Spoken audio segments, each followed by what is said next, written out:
믿지 않는 자들, 표적을 보고도 믿지 않는 자들이라는 제목으로 하나님 말씀 증거하도록 하겠습니다. 여러분, 우리는 지난 시간에 11장의 클라이막스죠. 11장의 클라이막스라고 할 수 있는 죽은 나사로가 예수님의 부르심에 의하여 다시 살아나게 된 사건을 자세히 살펴봤었습니다. 어떻게 한 주 동안 우리가 함께 상고한 이 말씀이 여러분들의 삶에 유익이 있으셨습니까? 여러분들의 삶에 이 말씀이 능력으로 역사하여 실제가 되는 것을 경험하며 사셨습니까? 여러분, 저는 교회 모임 가운데 강단에서 선포되는 말씀은 신적 권위를 가진 하나님의 말씀으로 믿습니다. 하고 더 뛰어나서가 아니라 하나님께서 당신의 피로 사신 교회를 감독하기 위해서 성도들로 하여금 온전하게 하며 봉사일을 하게 하며 그리스도의 몸을 세우시고자 저라는 사람에게 은사를 주셔서 목사와 교사로 부르셨다라는 소명과 확신이 있기 때문이라는 거예요. 제가 참으로 하나님께 목사로 부름을 받은 사람인지 아닌지는 여러분들이 분별하실 수 있을 것이라고 생각이 듭니다. 여러분들이 참으로 분별력이 있으시다면 제가 강단에서 어떤 말을 하고 있는지를 잘 살펴보시기 바랍니다. 제가 성경을 읽어놓고 새로운 이야기를 하면 성경의 말씀을 전하고 있는지 과연 그러한지 베레아 교인들처럼 그렇게 맞는지를 한번 상고해 보시기 바랍니다. 그래서 그렇게 분별해 보시고 과연 그러한지 아니한지 분별해 보시고 제가 하나님께 목사로 부름을 받는 사람이 맞고 강단에서 하나님의 말씀을 전하는 사람이 맞다라고 여겨지신다면 여러분들은 데살로니가 교회 성도들처럼 제가 강단에서 전하는 말씀을 하나님께서 여러분들에게 말씀하시는 하나님의 말씀으로 받으셔야 되는 거예요. 그렇지 않으면 여러분들에게 유익이 전혀 없습니다. 여러분들이 강단에서 선포되는 말씀을 하나님의 말씀으로 받을 때 그 말씀이 믿는 자 가운데서 역사하게 됩니다. 그 말씀이 실제가 돼서 자기 피로 사셨고 세상으로부터 구별하여 교회로 부르셨어요. 그리고 성도들 중에 지극히 작은 자보다 더 작은 저를 부르셔서 은혜를 주시고 하나님께서 자기 피로 사신 여러분들을 감독하게 하셨습니다. 때문에 저의 관심은 이 자리에 모인 모든 사람들이 하나님의 아들을 믿는 것과 아는 일에 하나가 되어서 온전한 그리스도의 장성한 분량에 이르는 것, 충만한 데까지 이르는 것, 이것이 저의 관심사예요. 그래서 저는 강단에 선포되는 하나님의 말씀이 정말 살았고 운동력 있는 하나님의 말씀이 우리를 그리스도의 장성한 분량까지 자라게 하실 것을 확신하는 가운데 설교를 합니다. 하나님의 말씀이 달갑지가 않죠. 우리의 본성과 굉장히 반대되는 말을 성경은 하고 있기 때문에 달갑지가 않습니다. 그래서 막 날마다 책망으로 들릴 거예요. 그러나 말씀은요, 뭐가 있습니까? 말씀 자체가 능력입니다. 말씀은 능력이 있어서 우리의 혼과 영과 관절 및 골수까지도 찔러 쪼개버린다는 것이죠. 그래서 우리의 본성을 변화시켜서 하나님의 말씀을 꿀송이보다 더 달게 받게 하신다는 거예요. 그리고 더 나아가서 그 말씀을 우리의 삶에서 경험하고 체험할 수 있도록 인도하신다는 것이죠. 이것이 여러분 말씀의 능력이에요. 이 말씀의 능력으로 우리가 부인되는 것입니다. 우리 스스로 자기 부인해야지 해서 자기가 부인되는 것이 아니라 말씀의 능력이 우리를 변화시켜서 자기를 부인시킨다는 거예요.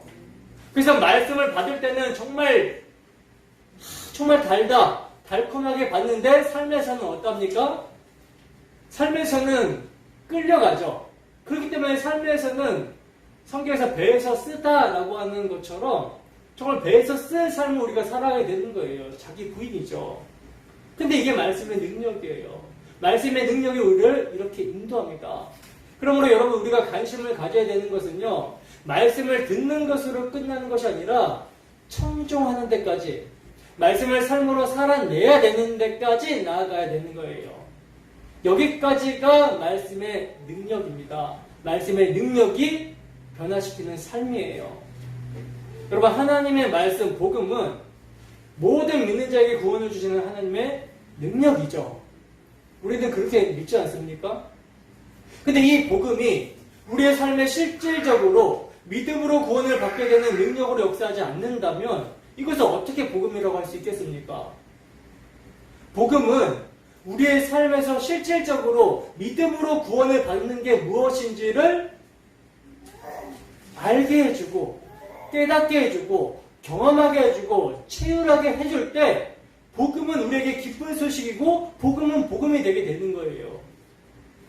그러므로 여러분, 우리는 믿음으로 의롭다 하심을 받고 하나님과 화목을 누리는 이 놀랍고 엄청난 구원을요, 성령의 보증하심 가운데 반드시 우리의 삶에서 경험해야 됩니다. 이것이 말씀의 능력이에요. 그렇다면 여러분, 우리는 지난 시간에 죽은 나사로를 살리시는 예수님의 부르심의 능력에 대해서 말씀을 들었는데 어떻게 그 말씀이 한 주간에 우리의 삶에 어떤 능력으로 역사하였습니까? 어떤 능력으로 역사하였죠? 여러분, 죽은 나사로를 살리시는 예수님의 부르심의 능력으로 무엇이 입증이 되었습니까? 무엇이 입증이 되었죠? 예수님께서 기도하시는 내용, 즉 아버지께서 나를 보내신 것을 저희로 믿게 하려 함이니이다 하신 이 기도의 내용이 증명이 되었죠. 주님께서는 마르다에게 내가 믿으면 하나님의 영광을 보리라 하지 아니하였느냐라고 하셨는데, 주님께서는 나사로를 다시 살리심으로 영광을 나타내셨고 영광을 보게 하셨다라는 거예요. 그렇다면 여러분, 이 말씀이 한 주간의 우리의 삶에서 능력으로 경험이 되려면 예수님의 부르심의 능력으로 죽은 자가 살아남을 통해서 아버지께서 예수님을 보내신 것을 믿게 하는 일이 우리의 삶에 나타나야 되는 것이며, 이를 통해서 하나님의 영광을 보게 해야 된다는 것이죠. 근데 이 점에서 우리가 생각해야 될 점이 뭐냐면, 오늘도 중풍병자가 일어나고 맹인이 눈을 뜨고 죽은 자가 다시 살아나는 기적과 이사를 통해서 예수님을 믿게 하시고 하나님의 영광을 보게 하시는가? 라고 하는 이 점을 우리가 생각을 해봐야 된다는 거예요.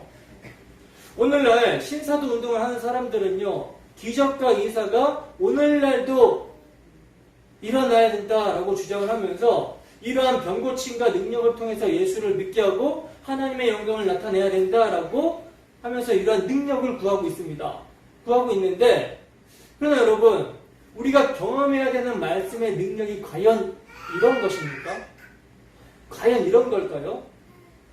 여기 계신 여러분들 중에는 많은 신비와 기적, 이런 것들을 체험해 보신 분들이 계실 거예요. 한 신비 한 체험 해보시지 않으셨습니까? 근데 여러분들이 경험한 그 신비와 그 기적들이 참으로 십자가의 도를 깨닫게 하던가요? 결코 아니라는 거예요. 그런 신비와 기적들은요, 여러분들이 워낙 강팍하기 때문에 하나님께서 나 여기 있다 라고 알려주시는 딱 그 정도예요. 딱 그 정도. 그런 신비와 기적을 추구하라고 경험하게 하신 것이 아니라는 것입니다. 만약 그런 신비와 기적을 계속적으로 추구한다면, 그래서 그것을 하나님을 잘 믿는 것으로 알고 신앙생활하면서 그것을 자랑한다면, 이건요, 미혹의 영이 역사에서 그런 거예요. 이것이 하나님의 사랑을 받지 못하는 증거가 되어버리는 것입니다. 이건 제 얘기가 아니라 데살로니가 후서 2장에 나오는 말씀이에요. 그러나 하나님의 사랑을 받은 자는요, 예수 그리스도의 십자가로 인정을 받습니다. 예수 그리스도의 십자가가 왜 복음이 되는지 말씀을 통한 이끌림으로 그 십자가를 바라보게 됩니다. 그리고 그 십자가를 바라보게 될 때 자기가 여태까지 자기에게 유익하다고 여기면서 하던 모든 것들을 배설물로 여기게 돼요. 오직 십자가 지신 예수 그리스도만 붙들게 됩니다. 여러분, 이것이 여러분 신앙의 결론이 되어야 되는 거예요. 여러분, 신비, 기적 이런 것을 이야기하자면요, 저희 집안처럼 많이 경험한 집안이 없을 거예요. 저희 집안은 실제로 친할아버지가 죽었다가 이틀 만에 살아나셨어요. 그리고 하신 첫 마디가 뭔지 아십니까? 예수 믿으라 였습니다. 얼마나 강팍한 집안이고 예수를 핍박하는 집안이었으면 그러한 기적을 통해서 그 식구들 모두가 예수를 믿게 하신 거예요. 그리고 저희 아버지가 어렸을 적만 해도 또 권사님들 이렇게 보면 어렸을 적에 이제 보릿고기라는 소리를 많이 들어보셨잖아요. 그래서 가난해서 당시 먹을 것이 없을 때 식구는 9식이고 쌀을 한 줌밖에 없는 거예요.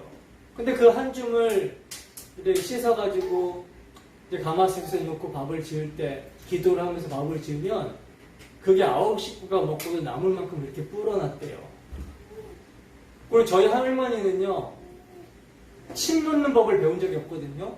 뭐 한약을 공부하거나 침 놓는 법을 배운 적이 없는데 이것이 은사로 주어져가지고 침을 가지고 다니면서 수많은 사람들을 고치는 등 엄청난 사역을 하셨다고 합니다. 침 한 방에 암덩어리가 떨어져 나가고 그런 엄청난 기적들을 일으켰다고 그래요. 그리고 우리 식구들 중에서는요, 뭘 봤다, 들었다, 예언한다 라고 하는 수많은 체험들을 제가 다 듣고 자랐어요.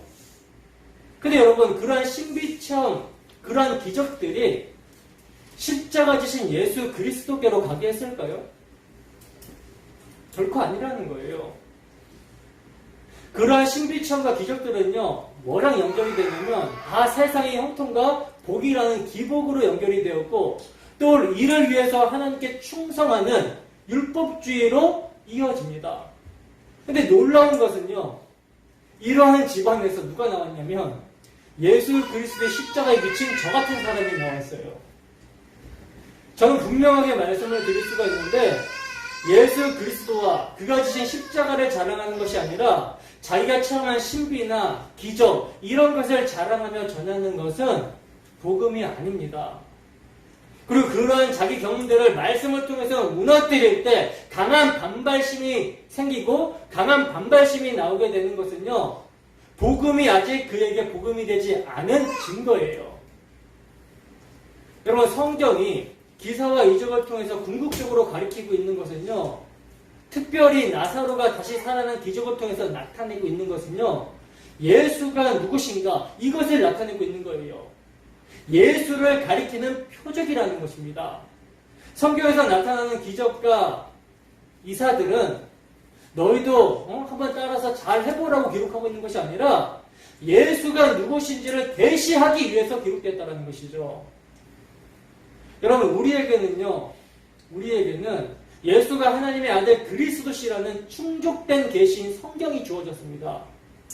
그래서 이 성경 안에는요, 하나님께서 친히 증거하심도 있고 표적을 통해서 증거한 증거도 있고요, 목격자들인 사도들의 증언들도 다 들어있어요. 실로 모자라거나 부족함이 없습니다. 이제 이 충족된 말씀을 통하여 하나님의 아들 예수 그리스도가 우리의 구세주라는 사실을 알게 된다는 거예요. 우리를 죄에서 구원하실 자라는 사실을 알게 된다는 것이죠. 이 충족된 말씀을 통하여 예수님이 하나님의 아들 그리스도이심을 믿음으로 영생에 이르게 된다는 것입니다. 성경이 정경으로 우리에게 주어지기 전에는요, 그때는 표적을 보고 믿었어요. 그때는 모형과 그림자와 예표 이런 것들 상징을 통해서 믿었으나 이제는 말씀을 통해서 믿으며, 그때는 봄으로 믿었으나 지금은 예수를 너희가 보지 못하였으나 사랑하는도다. 이제도 보지 못하나 믿고 말할 수 없는 영광스러운 즐거움으로 기뻐한다라고 한 믿음으로 사는 길이 열린 것입니다. 이것은 여러분, 흔히 말하는 하나님의 능력을 제가 제안해서가 아니에요. 제안해서가 아니라 기적과 이사, 즉 표적에 대한 의미와 목적의 문제인 것입니다. 성경 역사상 기적과 이적은요, 아무 때나 인간이 원하는 대로 일어난 것이 아니라는 거예요. 성경에서 기록되고 있는 기적과 이적은 출애굽 당시 기적과 아합과 이세벨, 즉 엘리사와 엘리야가 활동한 시대, 그리고 바벨론 포로 기간, 그리고 주님 당시와 사도들의 시대로 크게 구별이 됩니다. 이것은 무엇을 말해주고 있는 것이냐면 기사와 이적은 비상시국에 하나님께서 뜻대로 행하시는 하나님의 비상섭리라는 점을 말씀해주고 있는 거라는 거예요. 그러니까 특별한 목적, 예수 그리스도와 그분의 사역을 계시하기 위해서 모형과 그림자와 예표로 주어졌다는 것입니다. 근데 이제 예수님께서 십자가로 다 이루시고 십자가로 다 이루셨다라고 하셨어요. 테탈레스타이 다 이루셨다라고 하셨어요. 다 이루시고 그 십자가의 다 이루심을 증거하는 신약 성경이 구약 성경과 함께 완성된 말씀으로 충족된 말씀으로 우리에게 주어졌습니다. 그러면 이제 다른 계시가 있습니까? 없습니까? 다른 계시는 없다는 거예요. 그리고 이 충족되고 완성된 말씀인 성경이 성령에 대해서 가리키고 증거하는 바는 성령의 사역은 택하신 자들을 내가 길이요 진리요 생명이라고 하신 예수 그리스도에게로 인도하는 것이며 예수님의 것과 예수님의 영광 십자가를 증거하시는 사역이라고 증거를 하고 있어요. 성경이. 그래서 성령은요 예수님께서 이 땅 가운데 오셔서 공생의 사역을 하셨을 때 아버지 뜻을 따라 아버지가 시키시는 일과 시키시는 말씀만 하셨듯이 절대적으로 아버지께 죽기까지 복종하시고 순종하셨듯이 성령은 예수님의 것과 예수님의 영광, 즉 말씀과 함께 역사하신다라는 거예요. 독자적으로 행동하지 않으신다라는 것입니다. 말씀이 없는 성령의 역사는 아니라는 거예요. 그럼 말씀이 뭔가? 성령이 뭘 증거하는가? 예수 그리스도의 십자가와 그 십자가에서 어떠한 일이 일어나게 되었는가? 그래서 그 일을 우리에게 적용시키시는 일을 하신다는 것이죠. 성령의 나타남과 능력과 큰 확신으로. 그렇다면 여러분, 지난 시간에 우리가 상고한 말씀, 죽은 나사로를 살리시는 예수님의 부르심의 능력을 통해 예수님이 하나님께서 보내신 자로 믿게 하시고 하나님의 영광을 나타내셨던 사건이 오늘날 우리에게 말씀의 능력으로 역사하게 되면 어떤 일이 일어나게 되겠습니까? 어떤 일이 일어나게 될까요? 죄와 허물로 죽어 있었던 우리의 처음 자리를 깨닫고 이런 우리에게 부활 생명을 주시기 위해 죽으시고 부활하신 예수 그리스도를 믿음으로 하나님과 화목을 누리는 삶으로 나아가게 된다라는 거예요. 그리고 이를 통해서 먹든지 마시든지 무엇을 하든지 하나님의 영광을 나타내게 되며 나사로가 부활하여 그리스도와 함께함으로 많은 사람들이 그를 통해서 믿게 되었듯이 죄와 허물로 죽은 상태에서 그리스도의 대속의 은혜를 믿음으로 살리심을 받은 우리를 통해서 많은 사람들이 믿게 되는 일이 일어나게 되는 것입니다. 이게 말씀의 역사예요. 여러분 이런 말씀의 능력을 한 주도 경험하며 사셨습니까? 여러분 무엇이 진짜 기적이고 진짜 능력입니까? 십자가의 도, 복음의 말씀을 통한 성령의 나타나심과 능력과 확신으로 죄와 허물로 죽어있던 자가 살아나게 되는 것이 참으로 말로 표현 못할 엄청난 기적이에요. 기적 중에 기적입니다. 이보다 더 큰 기적이 어디 있어요? 그래서 이제 살아서 그 성령으로 말미암아 살아서 전에 듣지 못한 음성을 듣고 보지 못하는 것을 보며 냄새 맡지 못했던 것을 자각하게 되는 것이 기적입니다. 그래서 이제 말씀이 들림으로 자신의 죄인됨을 깨닫게 되고 죄로 말미암는 부패와 썩은 냄새를 맡게 되고 이러한 죄인을 구원하시기 위해 십자가에서 뭉치고 피 흘리신 예수 그리스도가 우리의 주와 그리스도가 되신다는 것을 믿고 바라보게 되는 것, 그래서 소망 가운데 그에게 나아가게 될 수 있다는 것, 이것이 참으로 여러분 기적이라는 거예요. 그리고 이렇게 여러분 살게 된 자들에게 나타나는 능력은요, 성령의 능력은 어떤 능력입니까? 자기 십자가를 지고 예수님을 따르는 것이 능력이라는 거예요. 자기 십자가를 진다라는 것이 우리가 져야 된다라는 십자가가 따로 있다라는 것이 아니라 예수님의 십자가에 우리가 믿음으로 연합하여 그 십자가의 길을 함께 가게 되는 것을 말하는 거예요. 예수님께서 뭐라고 말씀하셨죠? 내 멍에는 쉽고 내 짐은 가볍다. 그래서 수고하고 무거운 짐진자들아 다 날개로 오라라고 말씀하셨죠. 예수님과 교회가 함께 멍에를 메고 짐을 지고 갔는데 그 짐을 예수님께서 다 메고 다 지셨어요. 우리는 그것을 믿음으로 즐겁게 십자가를 지고 가는 것입니다. 죄사함의 기쁨, 그리스도의 십자가 사랑에 대한 확신으로 말미암아 우리에게 닥치는 삶의 어려움들, 유혹들 넉넉하게 이기는 거예요. 환난이나 공고나 박해나 기근이나 적신이나 위험이나 칼, 그 어떤 상황에서라도 우리를 사랑하사 우리를 위하여 자기 목숨 버리신 하나님의 아들, 그 아들의 사랑 안에서 끊을 수 없다는 것을 우리가 확신하고 믿기 때문에, 알기 때문에 죄로 말미암는 하나님의 진노, 우리의 모든 멍에와 죄짐을 우리 주 예수 그리스도께서, 하나님의 아들께서 우리를 대신 지시고 십자가에서 저주받아 죽으셨다는 것을 믿고 확신하기 때문에 그 어떤 상황에서도 주님과 함께 한다라는 믿음으로 이겨낼 수 있다는 것입니다. 이게 말씀의 능력이에요.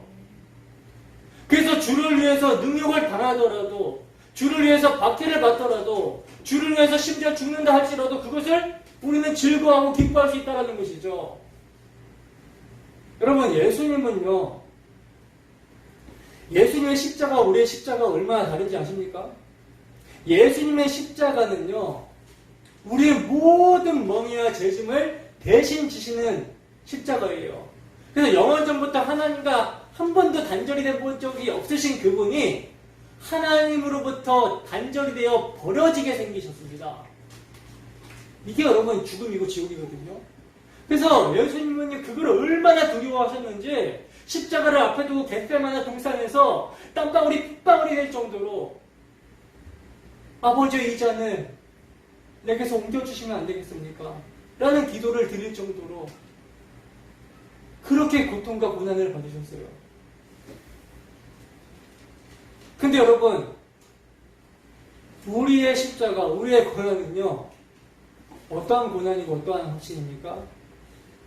예수님이 우리의 모든 죄짐을 지시고 다 해결하시고 예수님이 승리하셨다라는 믿음의 확신 가운데, 예수님과 함께 있다라는 확신 가운데 받는 고난이고 박해고 핍박입니다. 그렇기 때문에 여러분, 베드로가요, 이제 조금 있으면 죽을 날을 받아놓고 감옥에 갇혀있는데 아무 걱정과 근심하지 않고 쿨쿨 자는 거예요. 천사가 발로 차야지 일어날 정도로 그렇게 평안한 상태에 있는 것입니다. 폴리캅도 순교할 때 어떻게 순교합니까? 예수님을 한 번만 부인하면 살려줄게 라고 했을 때, 내 80평생 인생 동안 그분은 나를 부인한 적이 없는데 내가 어떻게 그분을 부인할 수 있겠는가 하면서 노라고 내가 스스로 화형대로 가겠다고 그래 불타서 죽었습니다. 기쁘게. 그게 여러분 능력이에요. 우리에게 이러한 능력이 있어야 된다는 것이죠. 예수 그리스도로 말미암아 죄의 사함을 얻었다라는 확신. 그래서 이제 우리가 그가 부활이고 생명이기 때문에 죽어도 산다라는 확신, 그 확신이 담대하게 한다라니까요. 근데 여러분, 이 말씀의 능력이 우리 스스로의 의지에서 나오는 것이 아니죠. 우리 스스로 감당할 수 있는 능력이 아니에요. 때문에 우리에게 보혜사로 주신 성령을 의지하여 간구와 기도로 나아가게 되는 것입니다. 여러분, 말씀이 우리의 삶의 능력이 되려면 기도 외에는 다른 능력이 없어요. 그리스도인은요, 자기 힘으로 사는 것이 아니라 하나님의 능력으로 살아갑니다. 때문에 하나님 절대 의존적 존재로서 기도해야 된다는 것이죠. 여러분, 우리가 정말 허물과 죄로 죽은 상태에서 그리스도의 예수의 피로, 그 보배로운 피로 구원을 받은 자가 맞다면 부활 생명의 새로운 본성이 주어진 자들입니다. 믿으십니까? 그 새로운 본성은요, 그리스도를 사랑하고 그의 몸된 교회를 사랑하게 하며 함께 모여서 하나님을 예배하는 것을 생명보다 더 귀하게 여긴다는 거예요. 하나님의 통치를 즐거워하며 하나님의 뜻 안에서 복음을 전하는 사명을 감당하기를 열망하고 갈망합니다. 그래서 뭐 하는 거예요? 그래서 기도하는 거예요. 예배할 수 없는 상황에서, 기도할 수 없는 상황에서 예배하고 기도하는 거, 이게 여러분 진정한 믿음인 것이죠. 제가 어떤 상황에서도 우리는 모여서 예배해야 된다라고 강조하고 말씀과 기도로 거룩해져야 된다라는 경건을 강조하고 또 강조하는 것은요, 이를 행해야 구원을 받는다라는 것이 아니라 새로운 본성이 주어진 자들에게는 예배가 생명이며 말씀이 영혼의 양식이고 기도하는 것이 호흡이기 때문에 강조하고 또 강조하는 거예요. 이것은 여러분 율법주의가 아닙니다. 율법주의를 잘 모르시는 것 같아요. 율법주의는요, 본성이 변화되지도 않은 사람이, 거듭나지도 않은 사람이 자신의 본성이 변화된 것처럼 자신의 행위를 의지하여 가면을 쓰는 것을 율법주의라 그래요. 본성이 변화된 사람은요, 예배를 갈망할 수밖에 없습니다. 사랑하면 사랑하는 티가 나잖아요. 본성이 변화된 사람은요, 그 본성의 이끌림을 받을 수밖에 없어요. 그래서 예배를 갈망할 수밖에 없고, 말씀을 사모할 수밖에 없고, 기도할 수밖에 없는 거라는 것이죠. 근데 제가 강력하게 권면하는 이유는 뭐냐면, 우리에게는 새로운 본성만이 아니라 뭐도 있어요? 육체가 있는 동안에는 육신의 소욕, 옛사람이 잔존해 있기 때문에 이게 계속 충돌한단 말입니다. 그래서 늘 이 싸움이 우리 안에 있기 때문에 승리하신 그리스도의 사랑을 여러분들에게 계속 상기시키면서 이것을 근거로 권면하는 거예요. 성도는 그 안에 성령이 계시기 때문에 그리스도의 사랑을 상기시키면서 권하는 말씀을 하게 되면 그 말씀을 회개하고 그 말을 듣게 됩니다. 이걸 제가 확신하기 때문에 전하는 거예요. 바라기는 이 시간 참으로 말씀을 통한 성령의 나타나심과 능력으로 진짜 기적이 일어나기를 소원합니다. 그리하여 보지 못하고 듣지 못하고 냄새 맡지 못했던 마치 문득병과 같았던 죄의 통점이, 죄의 감각이 살아나서 참으로 회개하고 우리에게 생명을 주시기 위해 십자가에서 피 흘리신 주 예수를 믿고 말할 수 없는 영광 가운데 즐거워하는 우리의 모습이 되기를 주님 이름으로 축원합니다. 본문 45절에서 46절입니다. 함께 했습니다. 시작. 마리아에게 와서 예수께서 하신 일을 본 많은 유대인들이 그를 믿었으나 그 중에 어떤 자는 바리새인들에게 가서 예수께서 하신 일을 알리니라. 아멘. 보시면 여러분, 마리아에게 온 유대인들이 예수께서 하신 일을 보았다라고 말씀을 하고 있어요. 예수님께서 하신 일이 무엇입니까? 죽은 나사로를 말씀의 능력으로 부르셔서 다시 살리시는 표정을 행한 일이시죠. 예수님은요, 마리아를 따라온 유대인들 중에 어떤 자들을 불러서 돌을 치우라고 하시고 그 돌을 치우자 나사로야 나와라 하는 말씀으로 그를 부르셨어요. 그러자 어떤 일이 일어나게 됩니까? 죽어있던 나사로가 그 부르심의 능력, 그 말씀의 능력으로 수줍을 배로 두른 채로 무덤에서 걸어 나오게 됩니다. 여러분, 이걸요, 성경에서 말하는 옛날 이야기다 이렇게 생각하지 마시고 이 기적을 지금 우리가 실제 목격을 하고 있다라고 한번 생각을 해보세요. 이거 정말 뒤로 까무러칠 만한 놀라운 기적 아닙니까? 정말 놀라운 일이잖아요. 그죠? 근데 더 놀라운 일이 무엇인지 아십니까?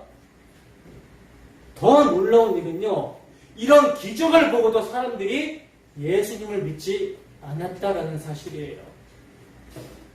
여러분, 세상에 속한 믿지 않는 많은 사람들이요, 하나님을 보여달라고 합니다.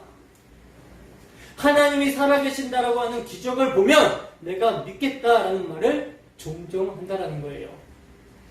근데 여러분, 이들의 착각이 뭔지 아십니까? 이들의 착각은요, 자신들이 당연하게 생각하는 모든 것들이 하나님의 보존하심과 다스리심 가운데 유지가 되고 있는 기적이라는 사실을 모른다는 데 있어요. 그들이 태어나고 자라고 움직이며 생각하고 숨을 쉬며 말을 하는 일체의 모든 것이 기적이고 그들이 살아갈 수 있는 환경이 주어지고 있다는 이 모든 것이 기적인 줄을 전혀 모른다는 사실입니다. 그러므로 일상 자체가 기적임에도 불구하고 작정하고 하나님을 믿지 않는 자들은요, 그들의 삶에 그들이 이해할 수 없는 신기한 기적이 일어나게 되어도 믿을까요? 믿지 않습니다. 그들이 아무리 엄청난 기적을 목격했다고 해도요, 그것이 그들을 구원에 이르게 하는 것이 아니라는 거예요. 죄가 무엇인지를 알고 그 죄가 하나님과 나 사이를 갈라놓았으며 자신이 죄로 말미암아 하나님의 진노 아래 있다는 것을 알지 못한다는 것입니다. 그러니 뭘 몰라요? 뭘 믿지 못해요?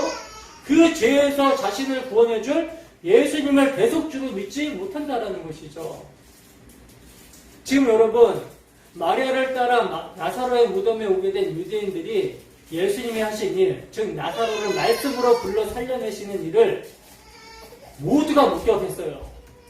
그리고 이를 보고서 많은 유대인들이 이제 믿었다라고 하는데, 여러분, 이 믿음은요, 예수님이 그들의 죄에서 구원하시기 위해, 그들을 대신해서 자기 목숨을 버리시기 위해 오신 그리스도로 믿는 믿음이 아니에요. 아니라 죽은 자를 살려내는 기적은 누구만 할 수 있습니까?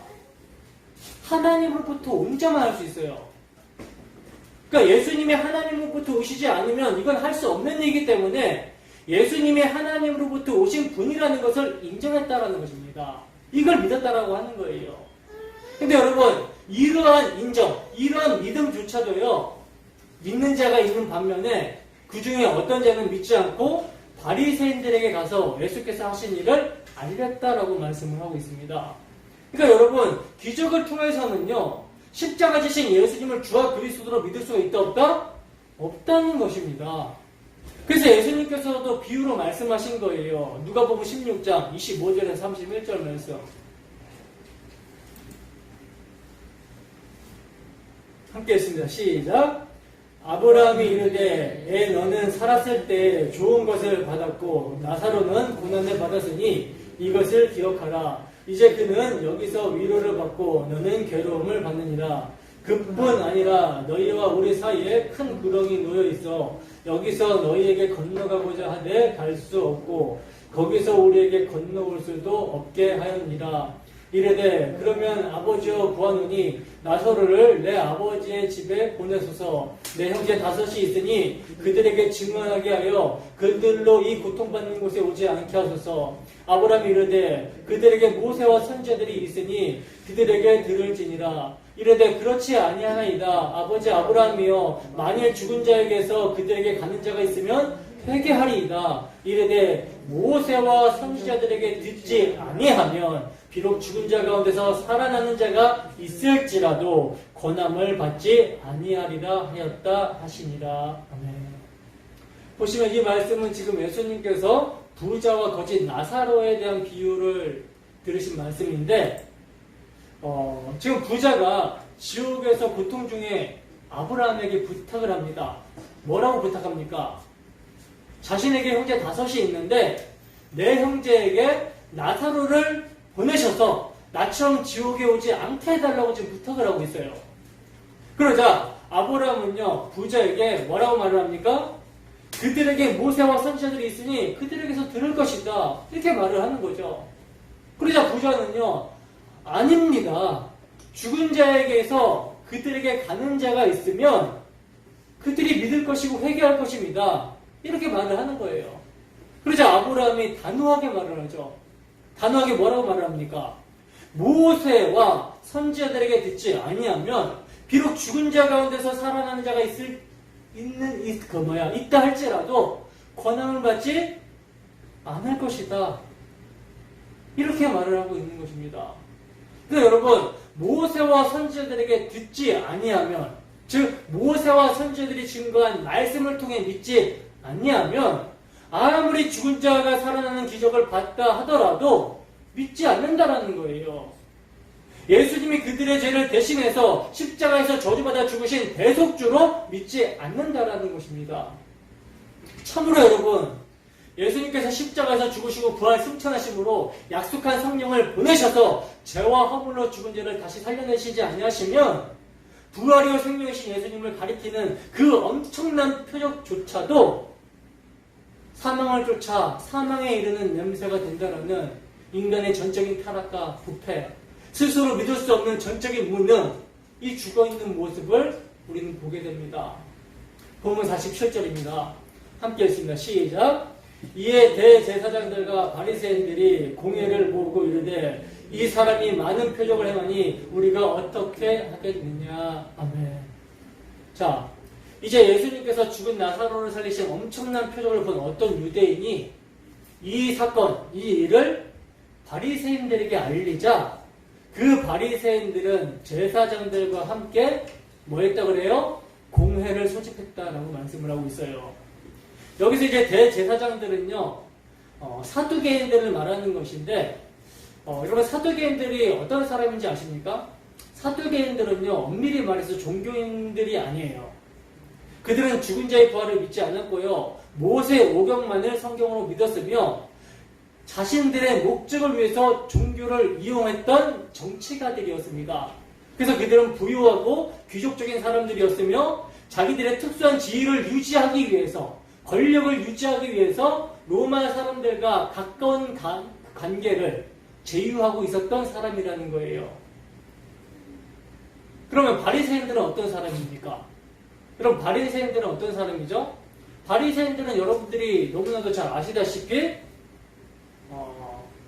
사람들로부터 존경과 존경을 받은 사람들이었기 때문에 정치적인 세력은 가지고 있었지만 정치적이지는 않았고 말 그대로 종교적인 사람들이었어요.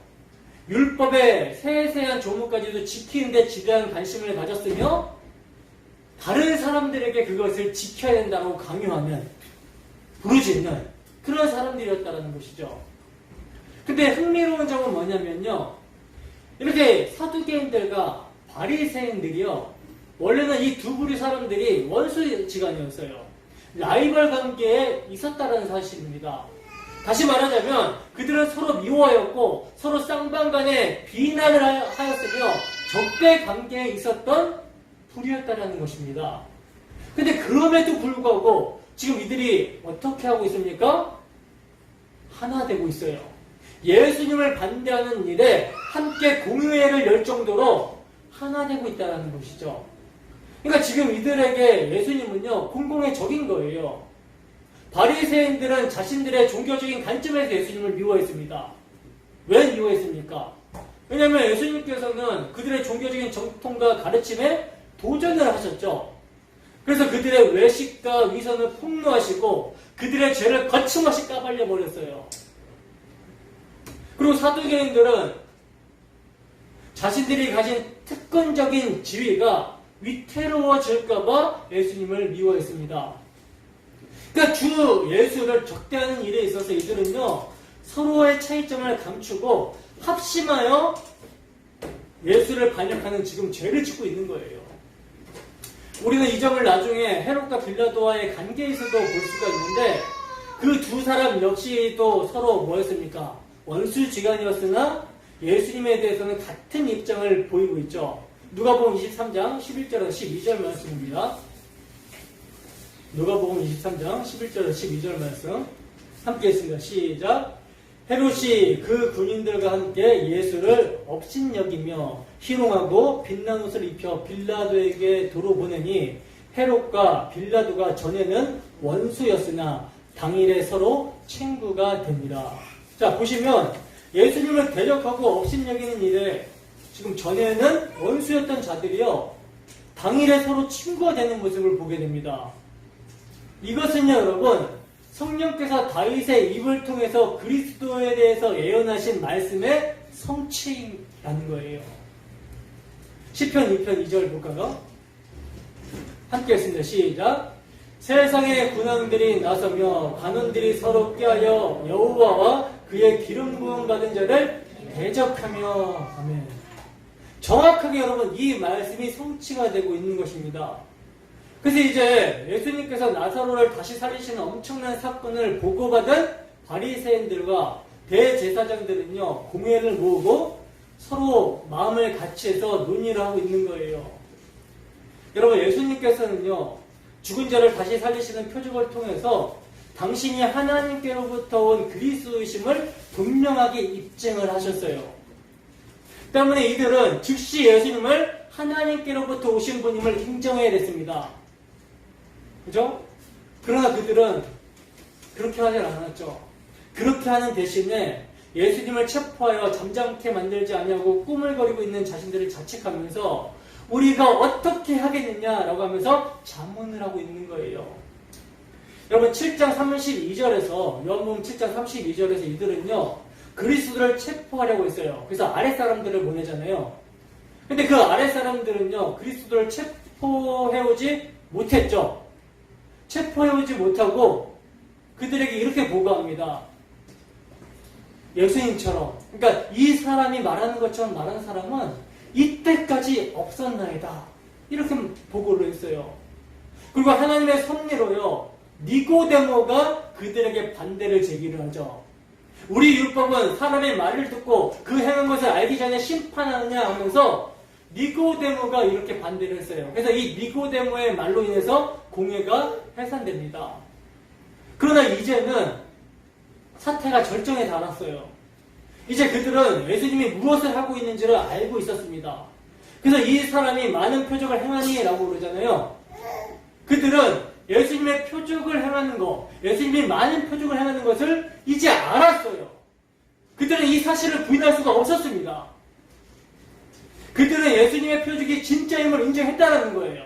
그런데 그 표적을 행한 예수님이 누구신지에 대해서는 관심이 있어 없어요? 관심이 없다라는 것이죠. 이들은요, 감히 인간이 행할 수 없는 표적을 들었으면서도 그 표적을 행하신 분에 대한 관심을 가지는 것이 아니라 어떻게 하는 것이 예수로 인해서 방해가 될 수 있는 자기들의 지위를 굳건히 지킬 수 있을 것인가, 여기에 대한 관심을 가지고 있는 거예요. 본문 48절입니다. 함께 했습니다. 시작. 만일 그를 이대로 두면 모든 사람이 그를 믿을 것이요, 그리고 로마인들이 와서 우리 땅과 민족을 빼앗아 가리라 하니. 아멘. 보세요, 여러분.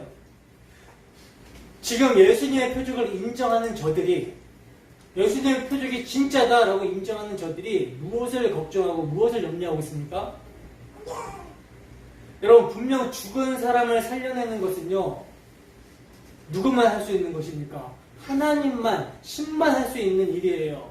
그러면 예수님은 나사로를 다시 살리시는 표적을 통해서 자신이 누구신가를 이미 선포하여 보여주신 것이죠. 그죠? 그렇다면 이들이 예수님의 표적을 인정한다면, 이게 사실이다, 진짜 이런 일이 일어났네, 인정을 한다면 무엇을 걱정하고 무엇을 염려해야 되겠습니까? 야, 이거 우리가 죽이려고 하는 예수, 저 사람이 과연 참으로 하나님의 아들이 아닌가? 이런 생각을 해야 되는 것이고, 그것으로 두려워하는 것이 옳은 반응이라고 할 수 있는 것이죠. 행여 자신들이 하나님 앞에서 잘못 행하고 있는 것은 아닌지, 진짜 하나님의 아들을 몰라보고 죽이려고 하는 엄청난 죄의 길로 가고 있는 것은 아닌지, 이것을 걱정하고 이것을 염려해야 되는 거예요. 그런데 이들은 지금 뭘 염려하고 있습니까? 이러한 엄청난 표적을 행한 예수를 모든 사람이 믿게 될 것을 염려하고 있어요. 그래서 모든 사람들이 예수님을 따라 왕을 세우게 되면 이건 로마를 반역하는 것이 되는 것이기 때문에 로마인들이 와서 우리 땅과 민족을 빼앗아가게 될 것을 염려하고 있는 것입니다.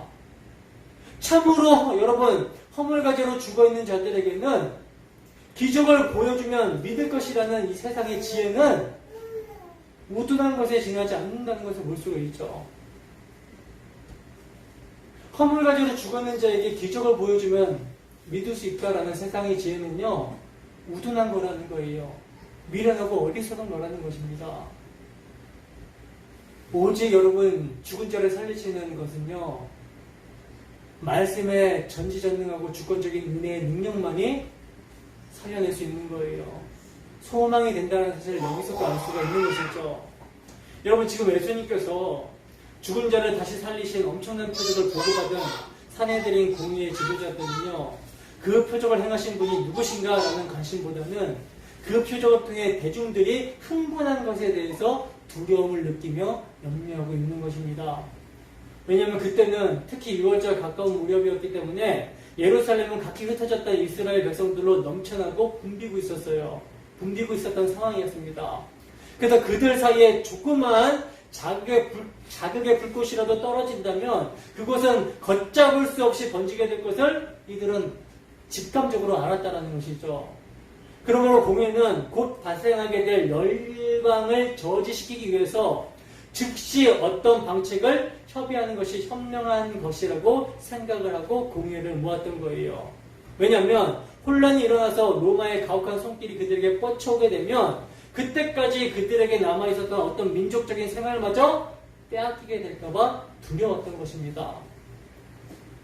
그래서 이들이 지금 하는 말을 보면요, 마치 하나님의 영광과 하나님의 택하신 자기의 민족들을 염려하고 있는 것처럼 보여요. 그러나 이들의 염려와 두려움은요, 하나님의 영광을 위한 염려에서 나온 것도 아니었고요, 애국적인 본능에서 기인된 것도 아니었습니다. 그들의 염려와 걱정은 그들의 야비한 살인사욕 때문이었다라는 거예요. 본문을 보시면 그들이 와서 우리 땅을 빼앗아가리라 이렇게 말씀을 하고 있는데, 여기서 우리 땅이란 성전을 의미하는 호포스라는 단어예요. 그러니까 여러분, 성전을 빼앗아가리라 이런 뜻이라는 것입니다. 여러분, 성전을 빼앗아갈 것을 이들이 염려하고 있습니다. 왜 염려할까요? 성전은 그들의 영향력과 권력의 중심이었고 근원이었기 때문이라는 것입니다. 그러니까 이들은요, 무엇이 하나님께 속해 있는지를 자기 중심적으로 주장한 거예요. 그들이 보기에는 자기들의 특별한 소유물이 곧 거룩한 것이었습니다. 그들은 성전을 소유하고 있다고 여겼기 때문에 성전이 곧 거룩한 것이었어요. 여러분, 당시 이스라엘 땅은요, 로마 제국의 영지로 합병이 된 상태입니다. 그리고 피정복민에게는 관례적으로 어느 정도의 차이를 허용해 주었듯이 로마인들도 유대 민족들에게 그렇게 대우를 해줬어요. 그래서 로마인들은요, 유대인들이 계속 성전에서 예배에 참석하는 것과 교회 재판을 행하는 것을 허용해 줬다라는 것이죠. 여기에서 그리스도를 반대하는 주도적인 세력이 딱 나오게 되는 것입니다. 누굽니까? 당시 권력을 장악하고 있었던 종교 지도자들이죠. 이들은요, 예수님을 따르는 추종자들로 말미암아 예수님이 왕이 되면 로마가 쳐들어와서 자신들의 세속적인 재산과 기득권과 권력을 빼앗아갈까봐, 그것을 잃어버릴까봐 이것을 두려워하면서 걱정하고 있었던 거예요. 포장하기로는 성전을 위하고 하나님이 택하신 자기 민족을 염려하는 것처럼 보이나 그들의 속은 자신들의 야비한 살인사욕으로 넘쳐났던 거라는 것이죠. 자, 이렇게 공회로 모인 자리에서 하나님의 성전을 위하고 자기 백성들도 위한다라고 이렇게 염려하고 걱정하고 있는 모습을 보이고 있으니, 이러한 대세의 흐름을 누가 감히 거부할 수가 있겠습니까? 그죠? 이것이 현실이라는 거예요. 시대 정신이고 흐름이라는 것입니다. 여기에 별다른 의견이 나오게 된다면 이것은 신성을 모독하게 되는 것이죠. 민족을 망하게 하는 것이라고 당장 정지하게 되는 것이죠. 이것이 여러분 진리를 배척하게 하는 사람들의 모습이라는 거예요. 그러나 여러분, 조금만 이스라엘의 이스라엘됨을 생각한다면 이러한 말들이 얼마나 엉터리 같은 말인지를 우리가 금방 알아차릴 수가 있습니다. 이들이 여러분 누굴 섬깁니까? 누굴 섬기는 자들이에요? 제사를 통해서 누굴 섬기는 자들이죠? 만군의 여호와 하나님을 섬긴다고 하는 자들이죠. 근데 만군의 여호와를 섬긴다고 하는 자들이 로마 군대가 겁이 나서 벌벌벌 떨 뿐만 아니라 로마가 주는 그 자신들의 기득권의 단맛, 이것에 물들어 있는 모습이라는 것이죠. 결국 그들이 내린 결론은요, 한 사람을 죽여서 많은 사람을 살리자는 것으로 결론을 냅니다. 본문 49절에서 50절입니다. 함께 했습니다. 시작. 그 중에 한 사람, 그 해의 대제사장인 가야바가 그들에게 말하되 너희가 아무것도 알지 못하는도다. 한 사람이 백성을 위하여 죽어서 온 민족이 망하지 않게 되는 것이 너희에게 유익한 줄을 생각하지 아니하는도다 하였으니. 아멘. 여러분, 공의회로 소집한 그들은 그들이 생각했던 바 그대로 그리스도가 그들의 이익에 위험이 된다는 것을 알고 있었지만, 그러나 어떤 방책을 써야 될지는 고민 중에 있었어요. 그래서 그때까지는요, 그들은 단순히 서로에게 어떻게 하면 좋을까 이렇게 묻고만 있었던 거라는 거죠. 근데 이제 여기서 그 해 대제사장인 가야바가요, 제사장들과 바리새인들의 우유부담을 참지 못하고 너희가 아무것도 알지 못하는다 라고 말하면서 그들의 신중한 토의에 대한 무지를 지적합니다. 그러면서 하는 말이 뭡니까? 우리가 지켜야 되는 유일한 것은 우리의 이익이다 라고 말을 하고 있는 거예요. 그러니 이 사람을 죽여야 된다 라고 이렇게 말을 하고 있는 것이죠. 그러니까 예수라는 사람이 어떤 표적이나 어떤 가르침을 가르쳤던 그의 인품이나 아름다운 등이 무엇이었던지 간에 마음 쓸 거 없다라는 거예요. 왜냐하면 그가 살아있는 한 그는 우리의 특권, 즉 우리의 이익에 위협이 될 것이기 때문이라는 것이죠. 때문에 이 인기 있는 나사렛 사람을 죽인다면 우리는 의심을 벗어버리게 될 뿐만 아니라 로마 제국에 대한 우리의 충성심도 여지없이 입증이 될 것이며, 예수를 처형한다면 그것은 우리가 로마에 저항할 의사가 없음을 보여줄 뿐만 아니라 독립국가를 세우려는 이 사람을 죽인다면 그것은 우리가 가이사의 충실한 신하로 남아있으려는 우리의 의도를 분명하게 입증해 줄 것이다 라고 이런 의도로 말한 것입니다. 이렇게 여러분, 가야바는요 자기 패거리의 이익을 위해서 의와 진리를 희생해버리는 무도한 정치가의 발언을 한 거라는 거예요. 여러분, 이것이요 세상의 진리관입니다. 진리냐 비진리냐가 문제가 아니라는 거예요. 얼마나 다수의 이익과 직결이 되는가 하는 것이 표적을 보고도 믿지 않는 이들의 진리관이라는 것입니다.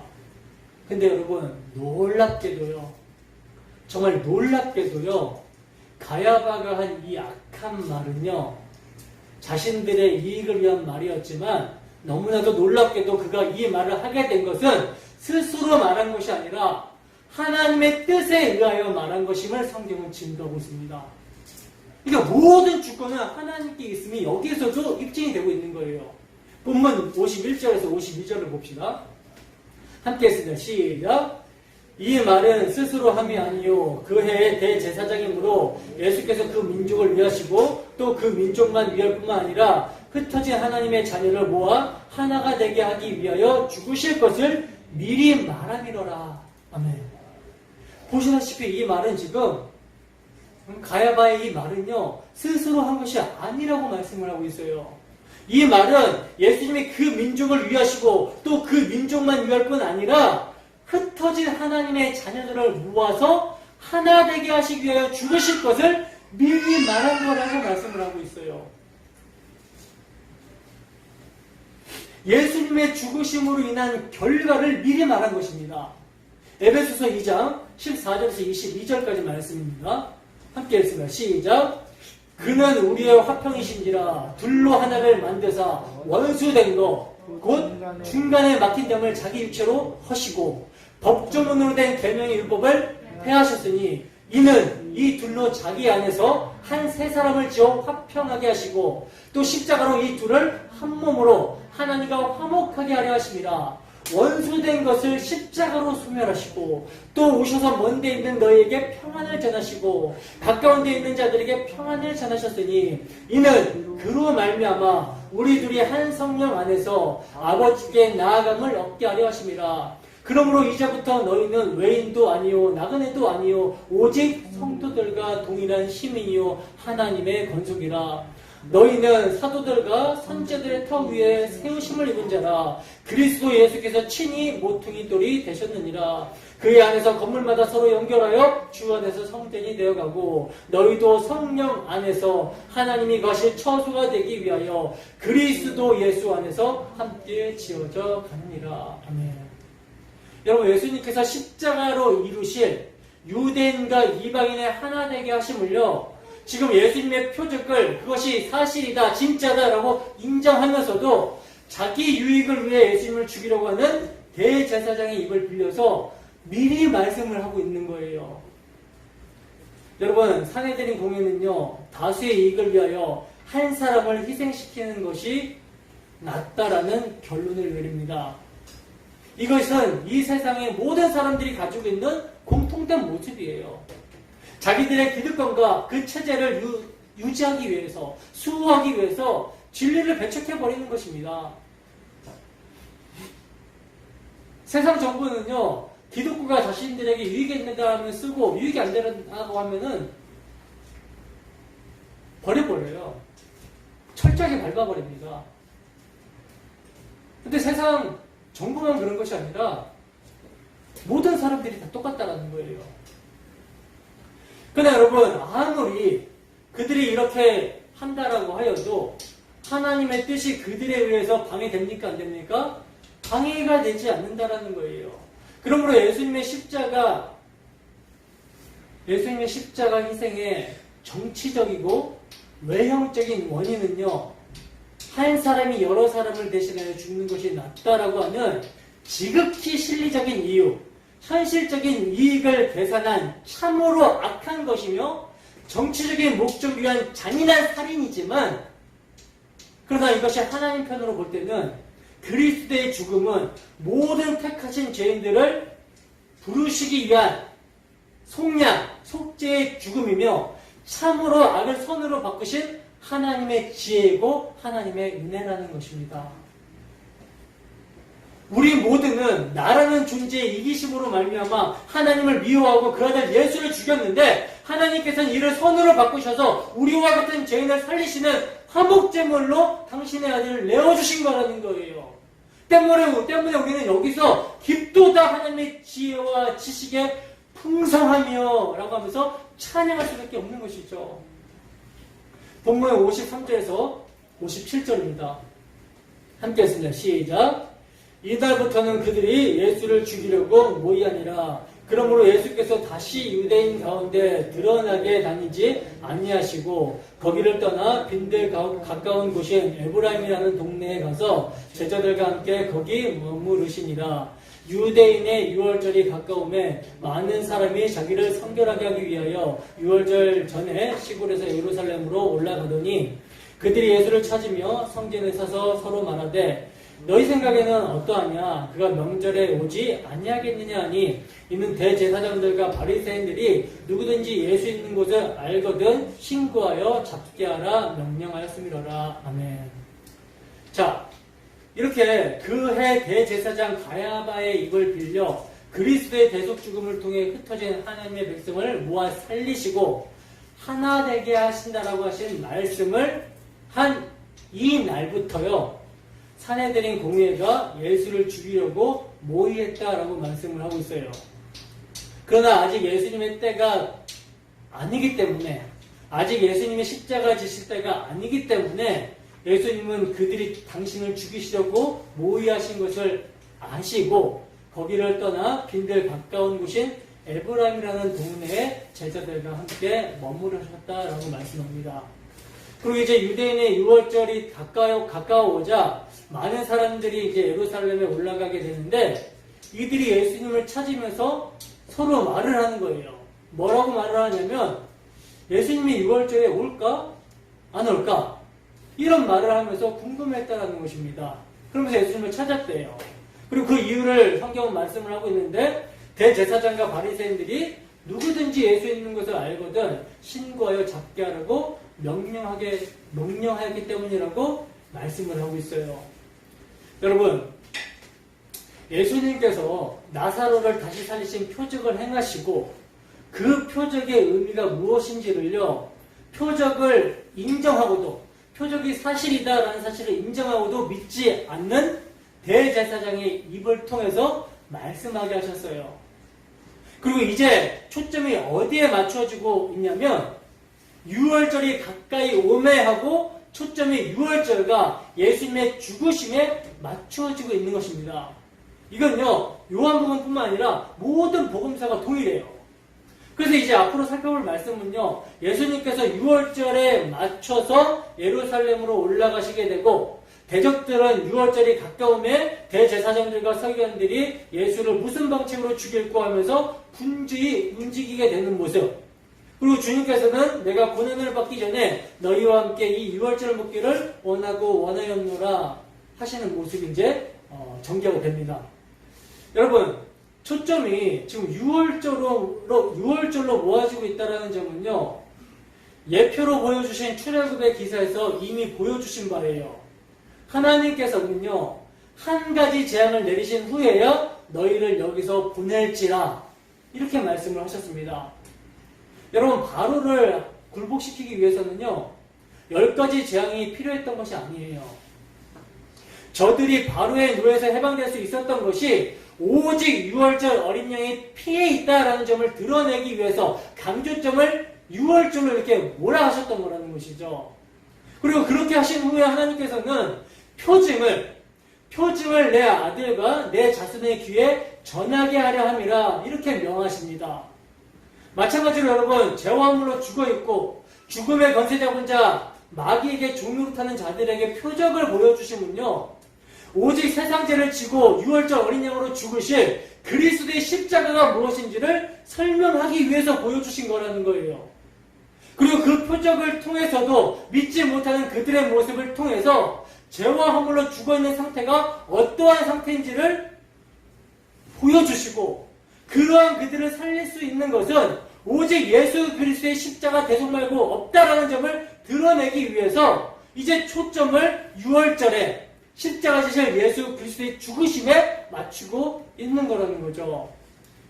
여러분, 그리스도의 십자가 죽으심을 통해 다 이루었다 하신 대속 성취가 완성이 되고 부활 승천하여 성령이 임하게 될 때 죄와 허물로 죽은 자들이 살아나게 되는 것입니다. 이때야 비로소 믿게 되는 일이 일어나게 되는 거예요. 그 어떤 기적도요, 그 어떤 표적도요, 십자가 지신 예수를 믿게 할 수가 없다라는 거예요.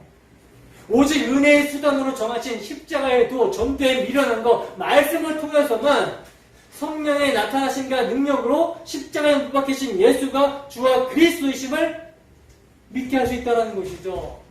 그러므로 여러분, 주님께서 다시 오실 때까지 우리가 교회 안이나 교회 밖에서 전해야 되는 것은요, 우리의 죄를 위하여 죽으시고 다시 사신 십자가 사건입니다. 그리고 그렇게 성령의 나타나심과 능력으로 십자가에 죽으신 그리스도가 다시 살아나셔서 주와 그리스도가 되셨다라는 복음이 선포가 될 때, 이 복음이 선포가 될 때 자기 사리사욕을 위해서 염려하며 걱정하며 예수를 죽인 자들이 자신이 예수를 죽였다라는 사실을 깨닫게 되고 은총과 강구하는 심령이 부어져서 자신이 찌른 바 예수를 바라보고 그를 위하여 애통하게 되는 거예요. 나의 죄가 하나님의 독생자를 죽였다는 사실에 염려하고 걱정하게 되는 것입니다. 그리고 그렇게 애통하는 자에게 은혜가 임하게 되면, 야, 우리는 내 잘난 맛에 내 이기심과 탐욕으로 살기 위해서 예수를 찔러 죽였는데 하나님은 이러한 악을 선으로 바꾸사 하나님의 아들의 죽음이 이러한 우리를 속량하기 위한 대속의 죽음이 되게 하셨구나 라는 사실을 믿게 되고 회개하게 되는 것입니다. 여러분, 이 복음의 말씀이 성령의 나타나심과 능력으로 역사하고 있습니까? 역사하고 있나요? 그렇다면 이제 우리는 어떻게 살아야 되겠습니까? 우리를 위해 죽었다가 다시 사신 예수를 믿는 믿음 안에서 그 예수님으로 말미암아 하나님과 화목하는 삶을 살아야 되는 것이죠. 이 세대를 분받지 말고 하나님의 선하시고 기뻐하시고 온전하신 뜻이 무엇인지를 분별하며 우리 자신을 그리스도와 함께 거룩한 산 제사로 드리는 삶을 살아야 마땅하다는 거예요. 여러분, 주를 위해서 살고 싶지 않습니까? 주를 위해서 살고자 하는 마음이, 그 열정이 일어나지 않습니까?